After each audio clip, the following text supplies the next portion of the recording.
Vassoler, você acredita em Deus? Vassoler, você acha que existe vida após a morte? Vassoler, você acha que a vida faz sentido? Vassoler, você tem religião? Para tentar responder a essas questões para vocês, eu vou trazer algo como uma genealogia da minha formação.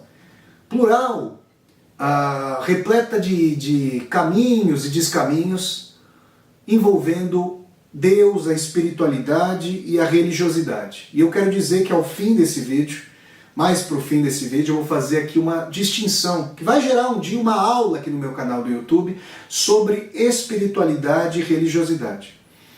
E antes de começar, eu quero dizer a você que se você for até a lupa de procura, a lupazinha de procura do meu canal, e colocar algumas tags, algumas palavras de referência como Deus, transcendência, espiritualidade, religião, profeta Maomé, Jesus Cristo, Allan Kardec, você vai encontrar muitas aulas, muitas resenhas de filmes e de livros, leituras de Vassoler sobre a questão eterna de Deus e da espiritualidade, tá bom? Então vamos lá, pessoal. Quero dizer a vocês que o primeiro contato que eu tive com a fé foi herdado. Não fui eu que cheguei até ele, mas foi ele que chegou até mim por intermédio dos meus pais. Meu pai e minha mãe eram católicos e eu fiz primeira comunhão por influência dos meus pais, sobretudo ali da minha mãe. Até então, meu mundo parecia regido por perguntas e respostas estáveis. Eu tinha pais maravilhosos, a minha avó cuidava de mim e da minha irmã, meu pai e minha mãe trabalhavam fora de casa, quem ficava conosco quando nós éramos crianças era minha avó, e era uma vida, uma infância lúdica, lírica, de muitas brincadeiras, de muito amor e carinho. Até que há exatamente 25 anos, então é muito sintomático e simbólico que eu faça esse vídeo falando sobre o que eu penso a respeito de Deus hoje, 27 de outubro de 2021. Por quê? Porque exatamente 25 anos, no dia 27 de outubro de 1996, falecia a minha avó Nena. E eu nunca vou me esquecer do que eu senti naquele dia e durante muito tempo depois do falecimento da minha avó, com um luto duríssimo. E eu vou dizer a vocês que ali, não tendo completado ainda 14 anos, como eu ainda não completei 40 anos, eu senti que a vida ficou mais densa. Eu senti que eu comecei a olhar para a caveira do Hamlet, a respeito do ser ou não ser. Eu senti que as questões que depois eu encontraria nos livros de literatura, de filosofia, se materializavam na minha frente, sem que eu soubesse naquele momento, sempre e quando eu olhava para minha avó no velório. Pai, mãe, onde a avó está agora? Para onde é que ela foi? O espírito dela está com Deus? Está resguardado? Eu não vou mais poder abraçá-la? Eu não vou mais poder beijá-la? Porque ela foi minha avó. Onde ela vai? Aonde ela vai? A gente vai se reencontrar de fato? Meu pai e minha mãe diziam palavras que antes, com a minha avó ali, vivaz, passando o bolinho de chuva a cada sábado, sempre que chovia, lá no quintal de casa, havia telhas brasilite e a chuva tamborilava forte pelo telhado. E eu me lembro de que minha avó falava, olha, escuta, ela falava assim, escuta a fritura, o bolinho fritando, parecia o tamborilar da chuva pelas telhas brasilite. Eu nunca mais, então, ia ajudar minha avó a passar ali o açúcar e a canela no bolinho de chuva? Como é que era isso? Eu nunca mais ia ouvir a minha avó falando vá, vá, vá, falando os palavrões lá em italiano, ela é italianófila. Nunca mais ia abraçar minha avó, ia beijar minha avó. Essas eram questões ali que me inquietavam, não por uma procura, mas porque elas chegaram até mim de forma inescapável. E a estabilidade das respostas que eu tinha até então foi completamente transpassada por uma pletora de perguntas. Essas perguntas que eu estou fazendo a vocês. Perguntas que o Hamlet, grande personagem de Shakespeare, fez com a sua caveira em riste. E naquele momento, a fé tradicional que eu havia herdado não me pareceu mais suficiente, com todo respeito às pessoas que são católicos e católicas, com todo respeito, mas aquela fé tradicional que eu havia herdado dos meus pais, ela me pareceu ali aporética, me pareceu misteriosa por demais. O que antes era algo que eu abraçava tranquilamente, o mistério, minha família estava ali, as pessoas mais fundamentais da minha vida estavam ali, agora me parecia um véu de dor, um véu que me apartava da minha avó. E depois que morre um grande ancestral, uma pessoa muito amada, você passa a ter medo do falecimento de outras pessoas, seu pai e sua mãe. E naquele momento, aos 14 anos, a minha primeira aproximação com o ateísmo foi por essa inquietude, por esse véu de mistério que caía sobre mim com muito peso. Se antes ele me guarnecia com a proteção de casa, agora ele parecia muito pesado. Ele parecia comportar aquilo que Carlos Drummond de Andrade chamaria de o sentimento do mundo. Depois, gente, com o estudo da história, e eu sempre gostei muito de história, eu comecei a ficar indignado com a fusão entre religião e Estado e poder político, as inquisições, as guerras religiosas, a intolerância para com aqueles e aquelas que não professavam de determinada fé. Então, eu diria que a inquietação, o primeiro flerte com o ateísmo, no sentido do mistério, ele foi endossado por um anticlericalismo, por uma dimensão de que as religiões se distanciavam das premissas de comunhão, de amor, do sermão de despedida do profeta Maomé, que eu já li aqui no meu canal do YouTube, e das premissas do sermão da montanha de Jesus Cristo. Então, esse aspecto histórico e também as inquietações científicas sobre a origem do ser humano, sobre as perguntas para as quais a religião tinha o seu conjunto de respostas que não estavam mais me satisfazendo. Então eu posso dizer a vocês que a minha adolescência e o início da vida adulta, tanto mais influenciado por uma tradição progressista que tende a fazer coincidir religião, a alienação, a desvirtuamento da potência do ser humano para transformar a sociedade e para acabar com as mazelas, tudo isso me fez ateu durante muitos anos ali, na inquietação primeira e dolorosíssima em face da morte da minha avó, até essas considerações históricas, políticas, sociais. E eu quero dizer a vocês que durante muitos anos isso ficou comigo. Apesar de eu mais pensar hoje que esse ateísmo era algo mais latente, era algo mais, digamos, de superfície, havendo ali uma centelha latente que ficava como que adormecida.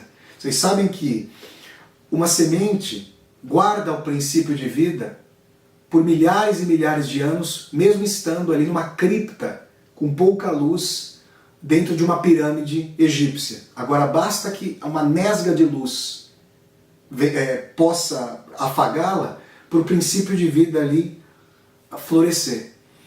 E o contato com Fyodor Dostoiévski, o contato com inquietações espirituais, com a indagação sobre o sentido da vida, de onde é que a gente veio, para onde é que a gente vai, há algum sentido para a vida. Esse contato filosófico, existencial, reflexões sobre se a mudança histórica e política exaure a vontade humana de esperança e utopia, uma dimensão sobre se existe alguma coisa para além da vida, uma dimensão sobre aquilo que eu vou chamar de dúvida a respeito de casos, de relatos de psicografia, paranormalidade, parapsicologia, tudo isso passou a me inquietar. E ao invés de eu me encerrar com respostas definitivas, seja no sentido de uma religião devida, seja no sentido de uma racionalidade que eu vou chamar aqui de religiosamente ateia, e eu já vou explicar esse termo para vocês, eu comecei a procurar. Eu frequentei igrejas protestantes, eu retornei à igreja católica e conversei com muitos amigos e familiares que eram católicos. Eu fui a centros espíritas, li a obra, os 5 livros fundamentais do Allan Kardec, o mais central dos quais já foi resenhado aqui no meu canal do YouTube, o Livro dos Espíritos. Vocês podem procurar resenhas que eu fiz sobre o Livro dos Espíritos. Eu li a Bíblia com muito afinco, o Velho e o Novo Testamentos. Eu fui a mesquitas, eu fui a igrejas ortodoxas, cristãs ortodoxas, eu visitei sinagogas. E esse meu nomadismo, que é um nomadismo das viagens, um nomadismo cultural, um nomadismo imaginativo, um nomadismo literário, ele também é um nomadismo espiritual, transcendendo as religiões. Nós, muitas vezes, somos criadas e criados para pensarmos numa dimensão de verdade unívoca, fechada dentro de um conjunto específico de credos. Mas eu comecei a pensar, eu não me considero melhor do que ninguém. Se há um Deus ou deuses, uma deusa ou deusas, o que me parece justo e bom é que todas as pessoas sejam iguais perante o Criador, os criadores, a Criadora ou as criadoras. Nesse sentido, se alguém é cristão porque é brasileiro ou brasileiro, e se alguém é, digamos, muçulmano ou muçulmana porque nasce na Arábia Saudita, ou budista porque nasce no Japão, isso tem a ver com a dimensão do nascimento, da peculiaridade cultural. Será que a história não mostra para nós que o apego a uma verdade única e a tentativa de convencer as pessoas da sua própria verdade, daquilo que você toma como a própria verdade, será que a história já não nos ensinou que isso leva a desavenças, discórdias e, no limite, a guerras? Eu comecei a pensar se não seria possível, para além de determinadas denominações, encontrar o que há de comum às mais diversas tradições religiosas, para além dos seus nomes, para além das suas práticas, para além dos seus ritos. Então, para responder a uma das questões que vocês vêm me fazendo, Vassoler, você tem religião? Não. Eu tenho espiritualidade. Qual a diferença entre religião e espiritualidade para mim? A religião forma um conjunto doutrinário de perguntas e respostas teológicas e de práticas ritualísticas, em geral, com os seus profetas, seus santos, a sua vinculação à divindade ou às divindades. Só que como eu fui estudar história, cultura, antropologia, história, o estudo comparado dos diversos povos e das diversas culturas me levou a pensar tanto em suas peculiaridades, respeitando as suas respectivas práticas religiosas, como também a pensar em que essas práticas se conjuminavam. Então eu comecei a respeitar as diferentes e diversas práticas religiosas e comecei a pensar para além de uma denominação, entendendo que a espiritualidade, para além da religião, é a inquietação existencial, filosófica, o ímpeto de esperança, a dimensão de que pode haver um sentido na vida, a dimensão de que nós talvez não estejamos sozinhos e sozinhas, a dimensão de que aquilo pelo que passamos pode ter um sentido moralmente evolutivo, no sentido da construção de uma vida boa, pautada por boas ações, por bons exemplos, pela tentativa de cicatrizar as nossas mágoas, sentimentos mais duros em direção à reconciliação, ao perdão, à comunhão. Foi assim que eu comecei a entender que a espiritualidade era um caminho de reconciliação, de proximidade entre as pessoas e de inquietação filosófica que me municiava. E é por isso que eu digo que o ateísmo me parece uma forma de religião.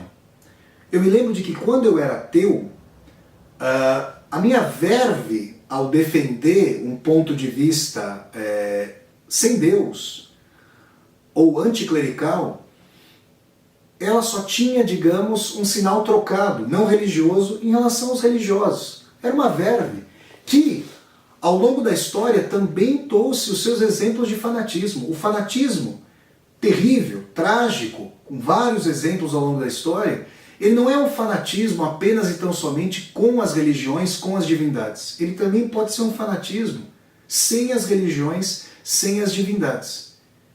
Como, por exemplo, a história do stalinismo, das repressões múltiplas do Estado policial e fascistoide stalinista na antiga União Soviética, durante o período stalinista, o fez. Fuzilando pessoas que, por exemplo, professavam o cristianismo ortodoxo, porque a União Soviética era um Estado ateu. Isso colocado, o ateísmo me parecia religioso por uma questão que até hoje me instiga. Se nós não sabemos, de maneira inequívoca, se o universo está em expansão ou em retração, se ele é finito ou infinito, como alguém pode se arrogar a perspectiva totalizante de dizer Deus não existe? Eu também poderia usar esse raciocínio agnosticamente, me parece que o agnosticismo, ao menos em termos racionais, e uma vez que não há comprovação cabal sobre a existência de Deus, me parece que racionalmente o agnosticismo faz sentido, eu também poderia dizer, muito bem, se não é possível dizer que não existe em termos cabais, ainda que não haja comprovação, é possível dizer que existe? Eis a questão. Então, o ateísmo me parece religioso ao professar uma certeza que a religião, em outro sentido, com o sinal trocado, dizendo que Deus existe ou que deuses existem, também afirma. Então, se vocês me perguntassem, pura e simplesmente com relação à dúvida, com relação à perspectiva de que há muitas hipóteses sobre a existência de vida após a morte, de movimentos parapsicológicos, de psicografias, de manifestações, de mediunidade, eu diria, olha, são hipóteses a serem averiguadas. Para as pessoas que acreditam, elas passam a ser teses, só que municiadas pela fé. Uma vez que a pessoa pode ter vivenciado uma situação, pode acreditar que existam espíritos, pode acreditar que exista a vida após a morte, pode realmente ter uma configuração de que tudo isso existe, mas de forma cabal, as pesquisas científicas ainda, que não significa que não vão fazê-lo, mas ainda não comprovaram. Vejam que eu uso ainda, pode ser que o comprovem. Se você tem curiosidades como eu a esse respeito, procure, por exemplo, o Núcleo de Estudos, Núcleo de Pesquisas em Espiritualidade e Saúde, NUPES, da Universidade Federal de Juiz de Fora. O professor Alexander Moreira, que é psiquiatra, vem fazendo pesquisas muito sérias a esse respeito. Procure o NUPES, da Universidade Federal de Juiz de Fora, e leia os artigos, as publicações sobre parapsicologia e mediunidade. Isso colocado, o que é uma vida eivada de sentido? É a possibilidade de que cada ferida aberta possa ser reconciliada, que as despedidas possam ser até logo e não adeus, que os momentos de agrura possam ser caminhos de trevas, de trevas, de agonia, buscando nesgas de luz, aconchego, acalento, comunhão. Quero dizer a vocês também que a experiência com o ayahuasca, né, um chá de cipó usado em rituais xamânicos, ali na região da bacia do rio Amazonas, né, em comunidades indígenas tanto do Brasil quanto do Peru, o ayahuasca também abriu a possibilidade de eu pensar, de eu vivenciar e pensar, de eu vivenciar situações e pensar sobre situações em que o ego não seria o centro de todas as coisas.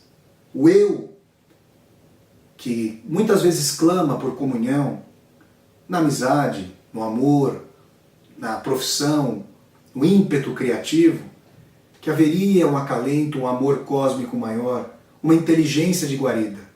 É bem verdade que Sigmund Freud chegou a dizer que o ímpeto da religiosidade seria justamente para Freud, uma vontade infantil de guarida paterna, guarida paternal, em face de um mundo robesiano, hostil, frio, um deserto de gelo. Mas se vocês assistirem ao filme Um Método Perigoso, de David Cronenberg, vocês vão ver que numa conversa com Carl Gustav Jung, esse grande psicanalista, psicólogo, psiquiatra e espiritualista, Sigmund Freud disse que tinha muitas curiosidades espirituais. Tinha medo que a psicanálise então nascente fosse taxada de charlatã por se aproximar da espiritualidade, mas tinha profundas inquietações espirituais, como muitas e muitos de nós temos. Em momentos de agrura, em momentos de dor, em momentos de insuficiência do eu, muitas vezes o ateu fala que Deus me ajude, graças a Deus. Vocês percebem? Aliás, o João Cabral de Melo Neto, grande poeta brasileiro e ateu, dizia: sou ateu, graças a Deus. Então, pessoal, essas colocações visam dizer para vocês que eu tenho espiritualidade, pude fazer como Riobaldo, personagem mor de Grande Sertão Veredas, que não bebe água de um só rio. Bebe católico, embrenha protestante e bebe algumas águas de meu compadre Quelemem, águas de Kardec. Aí ele fala Kardec, a gente poderia falar de Allan Kardec. E aliás, para nós terminarmos essa resenha com uma colocação de... Resenha não, né? O Silva Soler responde com uma colocação de João Guimarães Rosa. Quando em conversa com Antônio Cândido, o grande crítico literário brasileiro Antônio Cândido, João Guimarães Rosa disse: a igualdade no mundo é um ideal belíssimo. Realmente, Guimarães Rosa dizendo para Antônio Cândido, o socialismo é bonito e a fraternidade pode ser um prenúncio do maior no humano. Mas a questão fundamental, já dissera João Guimarães Rosa, é saber se Deus existe ou não. Essa questão, ela é uma questão que duas pessoas enamoradas se perguntam no abraço de comunhão. Já nos conhecemos? É a primeira vez que estamos nos vendo? Se ficarmos juntos, isso é gratuito, casual ou causal? O encontro com o pai, com a mãe, a dimensão de uma possibilidade de além-mundo, tudo isso é o sentido dele próprio ou uma justificativa? Como que um amparo para suportar essa vida? Seria possível suportar a vida sem ilusões, caso o ateísmo esteja certo? Será que não há ilusões no amor, no trabalho, no time de futebol, no Coringão e assim por diante? São questões aí que este canal do YouTube, de maneira arejada, não dogmática, aberta, sempre trará para todas e todos vocês. Então, pessoal, esse foi o Vassoler Responde. O que eu penso sobre Deus? Se vocês gostaram de mais esse Vassoler Responde, deem um like no vídeo, curtam o vídeo, disseminem esse vídeo pelas redes sociais, para que nós possamos chegar cada vez mais e mais pessoas. Se você está chegando ao meu canal pela primeira vez, seja muito bem-vindo e bem-vindo. Eu peço que você se inscreva aqui no canal, toque a sinetinha para poder receber as notificações e deixe seu comentário aqui embaixo do vídeo para que nós possamos conversar. E mais, aqui embaixo desse vídeo você vai encontrar uma tecla chamada Seja Membro. Se você gosta das atividades do meu canal, considere a possibilidade de ao se tornar um membro ou uma membro humanista, apoiar, segundo sua situação financeira, este meu projeto de universidade aberta no YouTube. Então é isso, pessoal. Eu sempre deixo o convite para vocês acompanharem os vídeos do Vassoler Responde, que vão ao ar todas as quartas-feiras, às 8 horas da noite, horário de Brasília, no Brasil. Então, até o próximo vídeo do Vassoler Responde, pessoal, e tchau, tchau!